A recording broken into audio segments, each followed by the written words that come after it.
Bro, bakit bawal ang party sa Muslim? Party, birthday? Party. Yun. Okay.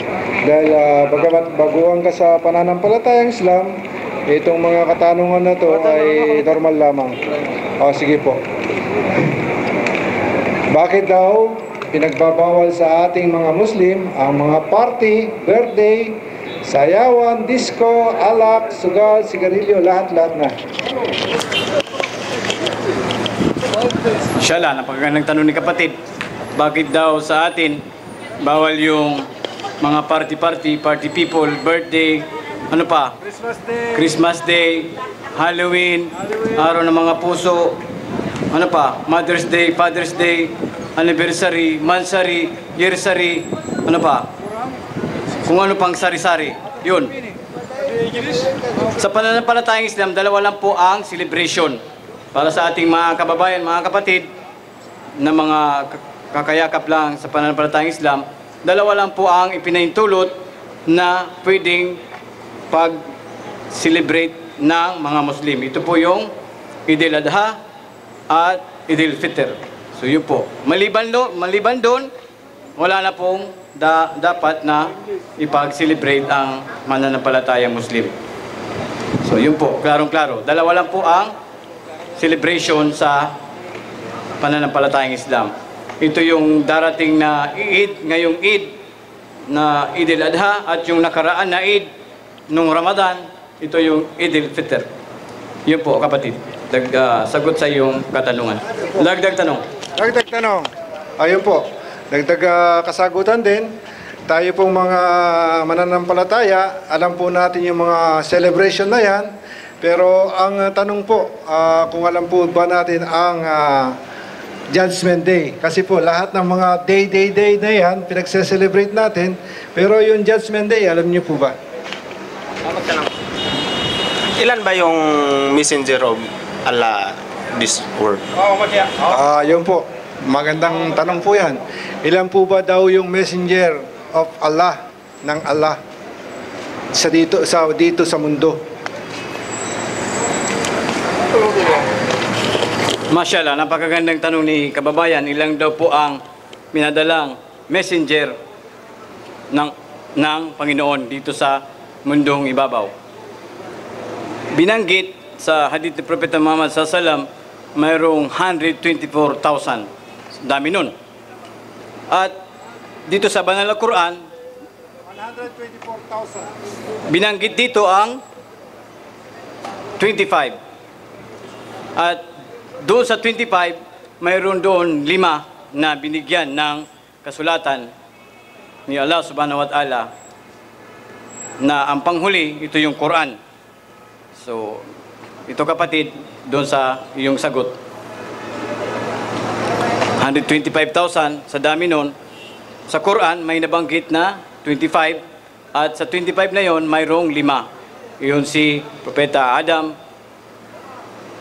Propeta Dawud, Noah, Propeta Moises, Propeta Jesus Cristo, at bilang panghuli na binigyan ng kasulatan, ito po yung Quran na dala-dala ni Propeta Muhammad sallallahu alaihi wasallam.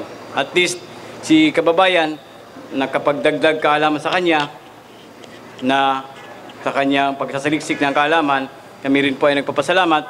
At least nare-refresh din yung aming mga napag-aralan dito. Una, doon pinadala kay Propeta Abraham, ito yung suhuf, yung kalatas. Pangalawa, yung kay Dawud, yung salmo. At kay Propeta Moises, ito yung sinasabi nilang 10 Commandments. At yung kay Jesus naman, yung magandang balita, yung kay Injil, at bilang panghuli kay Propeta Muhammad, yung Quran. So, yun po kapatid, ang sagot doon sa yung katanungan. Ayun, mahal na kapatid, sana po yung maging malinaw po yung mga kasagutan ng aming mga butihing ustad. Pwede pa po kayong magdagdag katanungan hanggat sa gusto ninyo, at kami naman po willing sumagot hanggat sa aming nalalaman. Sige po. Wala ba? Messenger. Sige, magtanong na naging malinaw po sa inyo. Marami pong pinadala sa 125,000, ngunit ang binigyan ng pangalan sa kasulatan ay 25 person po at 5 po yung pinagkalooban ng mga kasulatan.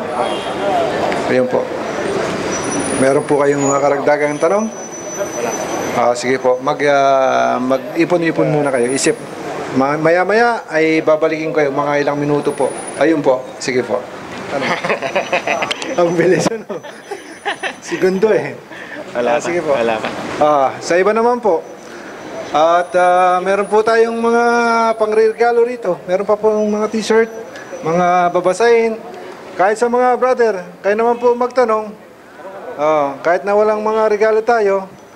Ayan po. Ustads, tanong ko lang. Alam naman natin na si Prophet Isa hindi napako sa Quran at sa Bible. Nananalangin siya na sana lumagpas yung saro sa kanya. At siya ay dininig. Bakit ipinagpapatuloy pa rin ng ibang sekta na siya ay ipinako? Gayong alam naman nila na hindi siya naipako. Muslim ka kapatid o Kristiyano? Muslim na po. Okay. Ayun, kapatid na Ibrahim, Abdul Karim. Actually, yung tanong ni kapatid, alam naman nila, yung sabi niya, alam naman nila, actually, hindi pa siguro alam nilang mga kapatid nating Kristiyano na si Jesus Kristo, sa kanya namang kapayapaan, ay hindi napako sa krus. Alam naman nila ito po ay sa atin. Dahil ito ay napag-aralan natin at malinaw sa banal na Quran na sabi ni Allah subhanahu wa ta'ala, "Wama kataluhu, wama salabuhu." So hindi nila naipako at hindi nila napatay. Bagkus, inakyat po siya doon sa langit. So ito po ang malinaw na sagot doon sa katanungan.